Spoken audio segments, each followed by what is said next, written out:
大家好，我们是蛙家。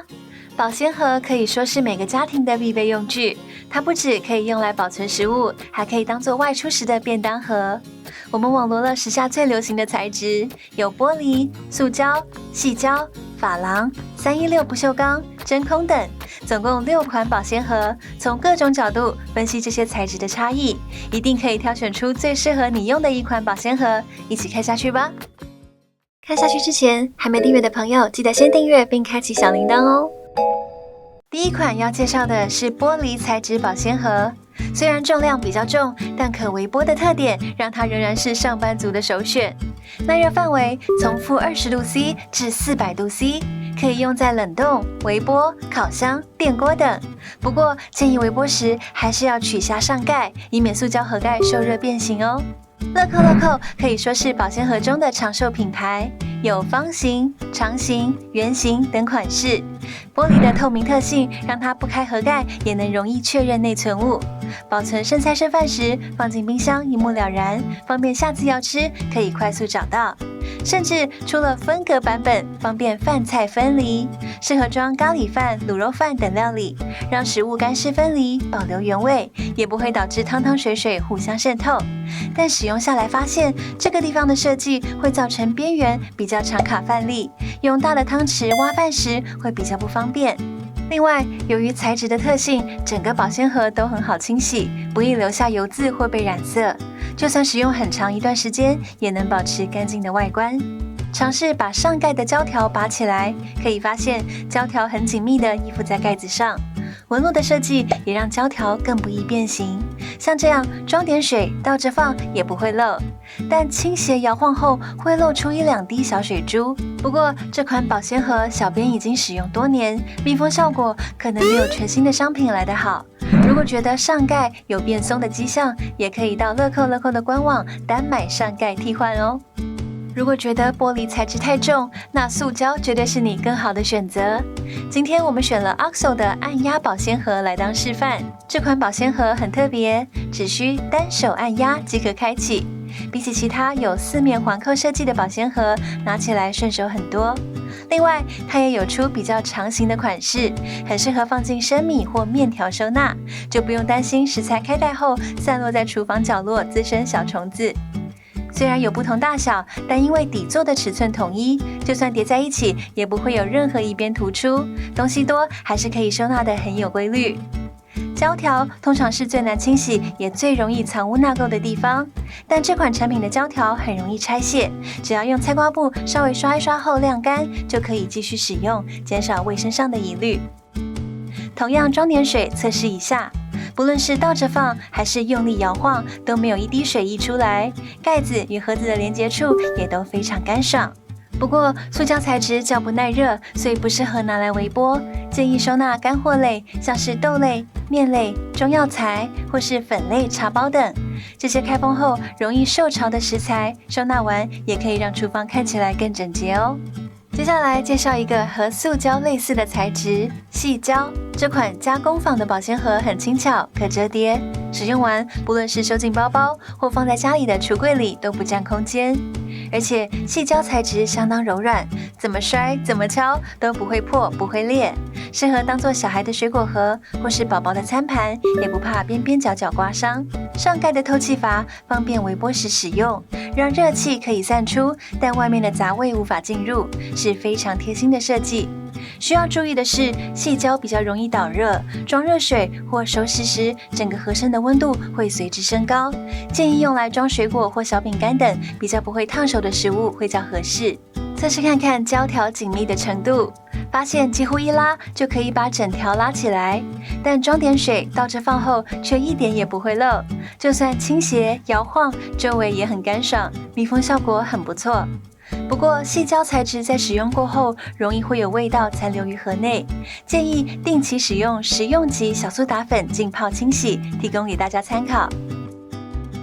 接下来介绍近年很流行的珐琅材质保鲜盒，因为造型美观，又可以进烤箱与直火加热，成为很多家庭的新选择。不只好收纳，还能当小锅子使用，一举两得。但要注意，不能微波或用电锅加热哦。我们选择了最近网络声量很高的无印良品珐琅保存容器，打开上盖，拉拉看胶圈，跟前面几款的胶条款式不一样，这款是嵌在边边的缝隙中，两边一起拉开，可以发现胶圈很松，不过加点水倒扣后并没有水溢出，就算倾斜用力摇晃，边边也还是很干爽，密封效果也非常优秀。这款保鲜盒有深度较深的选择，适合保存喝不完的汤汤水水。从冰箱拿出后，还可以直接在瓦斯炉上加热。另外，它还能进烤箱，像这样扁平的款式可以拿来烤面包、收纳面团等，或是保存腌料或是腌鱼都很合适。还有小尺寸可以当做小菜盒，依照食物大小选择所需的尺寸。外形延续无印的简约风格，当做餐具也相当美观，绝对是保鲜盒中的新选择哦。在使用不锈钢餐具时，304是我们比较熟悉的系列。不过，现在越来越多人会选择316的医疗级不锈钢材质，它有更坚固、更耐腐蚀的特性，可以放进烤箱、电锅加热。不过，不能放入微波炉、瓦斯炉或电磁炉上加热。但我们选择的这款台湾品牌锅宝不锈钢保鲜盒是可以在电磁炉上加热的。有时候宵夜想煮个小火锅或是泡面垫垫肚子，就不用再洗2个锅子了，省时省力。它还有多种尺寸，分类需要保存的食材，要用时一盒一盒拿出来，还能当做电锅内锅，不论是要蒸饭、复热食物都很方便。特别的是，它的大容量款还有附提把，如果想要带出门野餐、露营都很方便。四面都有盒盖扣，不用担心松脱的问题。翻过来看看上盖的胶条，胶条的硬度大概介于乐扣与加工坊之间，胶条好取的程度也是介于乐扣与加工坊之间。同样放点水测试一下，效果也很好，不会有水流出来。不过倾斜摇晃后会露出几滴水珠，密封效果较一般。另外，蛙家要提醒大家，刚开封的不锈钢厨具一定要清洗干净，因为在制作过程常常会残留工业用黑油。这时只要用2:1的面粉或水搓成面团，里里外外来回搓揉，最后用清水洗净就可以咯。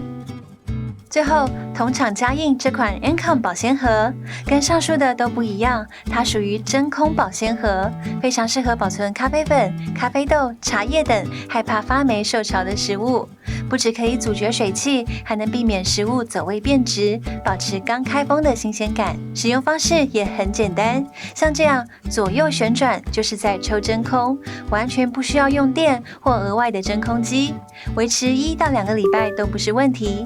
只要看到旁边的小圆孔凹陷，就表示真空完成。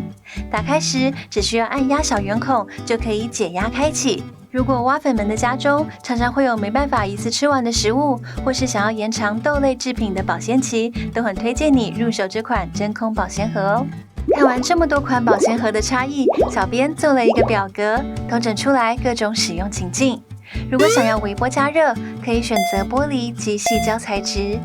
如果想要进烤箱，可以选择珐琅和316不锈钢材质；如果想用直火加热，可以选择珐琅材质；如果想用电锅蒸热食物，可以选择316不锈钢材质。另外，以密封效果来说，小编又做了另一种测验，像这样倒扣保鲜盒1小时，发现无印良品、OXO、加工坊的效果都非常好，整个上盖周围都很干爽，也不会有侧漏的问题。再来是乐扣跟锅宝，边边有些渗漏，上盖也有水溢出，密封效果就没有前面3个来得好。但其实这么多的保鲜盒，每一款都有它们各自的特色，没有绝对的优劣之分。有的可以进微波炉，有的可以进烤箱，有的甚至可以直火加热，所以只要选择自己喜欢的，就是最好的保鲜盒哦。如果你喜欢今天的分享，欢迎点击下方超级感谢，用行动支持我们做更多实用的影片。任何疑难杂症，欢迎留言或私讯。追踪 IG 看秘籍，加入社团，还有各种达人帮你。最后记得按赞、订阅并开启小铃铛，锁定蛙家每周3更新，带给你一则让生活更美好的优质内容哦。